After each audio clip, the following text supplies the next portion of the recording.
Selamat berjumpa kembali dengan kami, channel Film Legenda Nusantara. Dalam channel ini, kami akan menyajikan cerita-cerita legenda, cerita-cerita sejarah Nusantara, kejayaan Nusantara.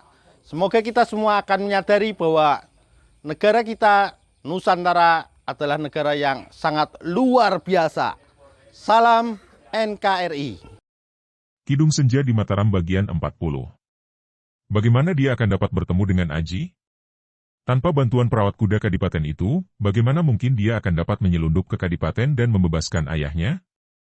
Ingin rasanya dia menangis kalau teringat akan ayahnya yang masih menjadi tawanan musuh. Setelah merasa yakin bahwa Brantoko dan anak buahnya tidak melakukan pengejaran, dan hari telah menjelang senja, Joko Lau menyusuri sungai untuk mencari alat menyeberang. Di musim kemarau, mudah saja menyeberangi sungai itu karena airnya hanya sedikit dan dia dapat berloncatan dari batu ke batu. Akan tetapi, akhir-akhir ini turun banyak hujan dan air sungai naik cukup tinggi. Hanya dengan perahu saja dia dapat menyeberang. Cuaca sudah mulai gelap dan perutnya sudah mulai lapar, juga tubuhnya lelah oleh perkelahian tadi. Pangkal lengan kiri dan paha kanannya juga terasa nyeri karena tadi di kedua bagian tubuhnya itu sempat terpukul kolor lawe para pengeroyok. Tidak sampai terluka parah, hanya kulitnya saja yang membiru. Selagi dia merasa bingung bagaimana akan dapat menyeberang, tiba-tiba wajahnya berseri ketika dari sebelah hulu sungai, muncul dari tikungan, nampak sebuah rakit meluncur perlahan di bagian pinggir sungai. Rakit itu terbuat dari beberapa batang bambu yang disambung-sambung berjajar, dan seorang laki-laki setengah tua berdiri di atas rakit, menggunakan sebatang bambu untuk mendorong rakitnya. Di atas rakit terdapat beberapa tundun pisang yang diikat dengan rakit. Agaknya orang itu hendak membawa barang dagangan itu ke pasar di hilir sungai. Melihat ini cepat Joko Lau berseru. "Paman, tolonglah saya menyeberang." Orang itu menoleh dan memandang heran kepada pemuda tampan yang berdiri di tepi sungai. Dia nampak ragu-ragu. "Tolonglah, Paman. Saya mempunyai urusan penting sekali di seberang sana. Nanti saya beri upah 1 real." Orang itu terbelalak. 1 real? 4 tundun pisangnya belum tentu menghasilkan 1 real. Dia mengangguk dan mendorong perahunya ke tepi. Joko Lau melangkah ke atas rakit dan orang itu pun mendorong perahunya menyeberang. Bambu pendorong itu cukup panjang untuk mencapai dasar sungai dan rakit meluncur dengan mulusnya ke tengah sungai. Ngeri juga perasaan hati Joko Lau ketika dia berdiri di atas rakit itu. Kakinya terendam air sampai ke mata kaki. Berbeda dengan ketika naik perahu bersama si kedok hitam tadi. Airnya tidak masuk. Akan tetapi rakit ini agak tenggelam karena hanya terbuat dari beberapa batang bambu saja. Agaknya tidak cukup kuat menahan berat badan 2 orang dan beberapa tundun pisang. Dia tidak pandai renang, inilah yang membuat Joko Lau merasa ngeri. Ketika rakit itu tiba di tengah sungai, tiba-tiba dari tikungan sungai muncul 4 buah perahu yang didayung cepat menghampiri rakit. Joko Lau memandang terbelalak ketika dia mengenal Brantoko dan anak buahnya memenuhi 4 buah perahu itu. "Paman, cepat bawa rakit ke tepi," teriaknya kepada tukang rakit. Akan tetapi betapa kagetnya ketika dia melihat orang yang ditumpangi rakitnya itu meloncat ke dalam air sambil membawa batang bambu yang tadi digunakan untuk mendorong rakit. Rakit itu kini tidak terkendali lagi, hanyut oleh arus air sungai dan malang melintang. Joko Lau melolos kembenya, siap untuk menghadapi pengeroyokan. Akan tetapi, perahu-perahu itu menggunakan bambu panjang untuk mendorong rakit ke sana kemari, membuat rakit itu berputar-putar. Joko Lau tidak dapat berdiri tegak. Rakit itu terguncang-guncang, bahkan tiba-tiba saja terbalik ketika beberapa orang anak buah Brantoko terjun ke air dan menggulingkan rakit. Tak dapat dicegah lagi, tubuh Joko Lau terlempar ke dalam air. Karena dia tidak pandai renang, maka dia gelagapan dan tak lama kemudian dia pun tak sadarkan diri, tidak tahu bahwa ia telah ditangkap dan ditelikung. Ketika sadar, Joko Lau mendapatkan dirinya sudah berada di dalam kereta, dan di belenggu kaki tangannya, pakaiannya masih basah, dan jauh dari tempat dia terbelenggu, duduk pula Brantoko yang memandang kepadanya dengan senyum menyeringai.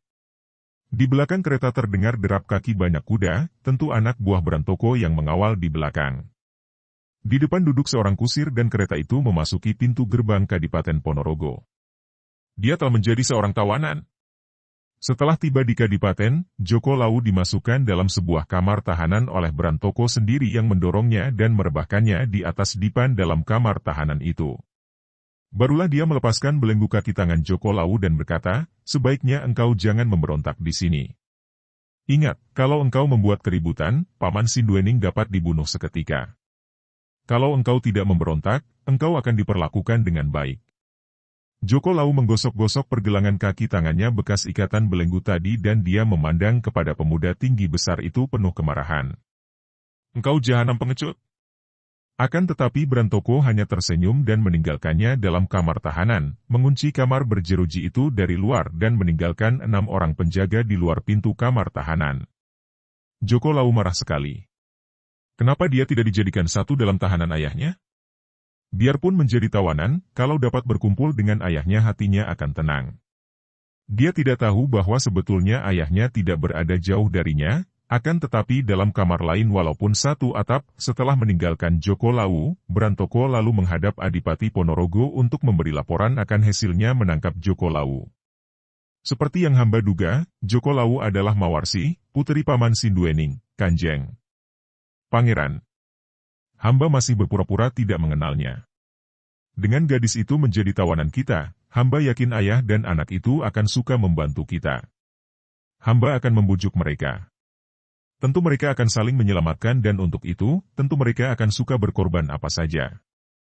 Brantoko menambahkan, merasa bangga akan hasil tugasnya yang baik. Bagus Brantoko. Pekerjaanmu berhasil baik sekali dan kami merasa gembira. Akan tetapi tentang bujukan itu, tidak perlu kau lakukan. Ketahuilah bahwa sesuai dengan rencana kita, maka Nurseta akan diberi kesempatan untuk membebaskan ayah dan anak itu.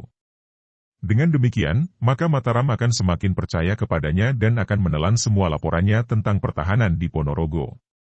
Juga Nurseta akan berterima kasih karena dia ingin sekali berjasa kepada ayah dan anak itu sehingga kelak dia pasti akan menjadi pembantu kita yang boleh diandalkan, mengingat dia menguasai pasukan yang besar. Demikian ucapan Pangeran Jayaraga, Adipati Ponorogo. Semua orang yang hadir mengangguk membenarkan, dan tentu saja Brantoko juga tidak berani membantah. Namun sesungguhnya perintah ini berlawanan dengan keinginan hatinya. Dia pun ingin berbaik dengan Ki Sinduening, akan tetapi dengan pamrih lain. Dia tergila-gila kepada Mawarsi, dan ingin agar Mawarsi menjadi istrinya. Atau setidaknya, demikian nafsu bicara, dia harus lebih dahulu dapat mengusai diri gadis yang setiap malam menjadi kembang mimpinya itu sebelum dibebaskan oleh Nurseta seperti yang menjadi rencana siasat Ponorogo. Dan inilah kesempatan terbaik, pikirnya. Selagi Mawarsi menjadi tawanan, terbuka kesempatan lebar baginya. Kalau tidak sekarang, kapan lagi? Demikianlah, setelah rapat itu bubaran, Brantoko tak dapat tidur, gelisah selalu memikirkan Mawarsi. Kalau saja menurut kehendaknya, tidak perlu Nurseta diberi kesempatan membebaskan Ki Sinduening dan Mawarsi. Bahkan dialah yang seharusnya diberi kesempatan itu, diam-diam diatur agar dia yang berjasa sehingga Ki Sinduening dan Mawarsi mesra berhutang budi kepadanya dan memperbesar kemungkinan dia akan diterima sebagai jodoh Mawarsi. Kenapa harus Nurseta?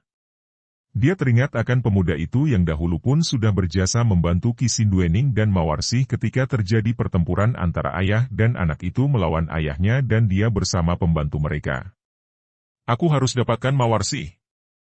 Harus, demikian tekadnya sambil mengepal tinju. Kalau hal itu terjadi, maka hanya merupakan urusan pribadi antara dia dan Mawarsi. Adipati Ponorogo tidak terbat dan tidak ada urusannya dengan hal itu. Pula, tidak akan menghalangi perjuangan Ponorogo. Sesudah tercapai apa yang dia kehendaki, boleh saja Nurseta menyelamatkan atau membebaskan ayah dan anak itu. Bahkan boleh saja kelak Nurseta mengawini Mawarsi. Dia tersenyum menyeringai, menertawakan Nurseta. Nurseta telah benar-benar terjatuh ke dalam genggaman Mayaresmi. Belum pernah selama hidupnya dia mengalami kenangan seperti yang dialaminya bersama wanita itu. Dia telah tunduk dan menyerah, dan menuruti semua bujukan Mayaresmi. Nurseta telah lupa segala, bahkan menganggap bahwa tindakannya itu benar. Dia akan memperoleh kekuasaan kalau membantu Pangeran Jayaraga dan dia dapat diyakinkan oleh Mayaresmi bahwa perjuangan Pangeran Jayaraga pasti berhasil. Mungkin dia akan diangkat menjadi patih kelak kalau Adipati Ponorogo itu dapat menumbangkan tahta kerajaan Mataram dan merampas singgasana.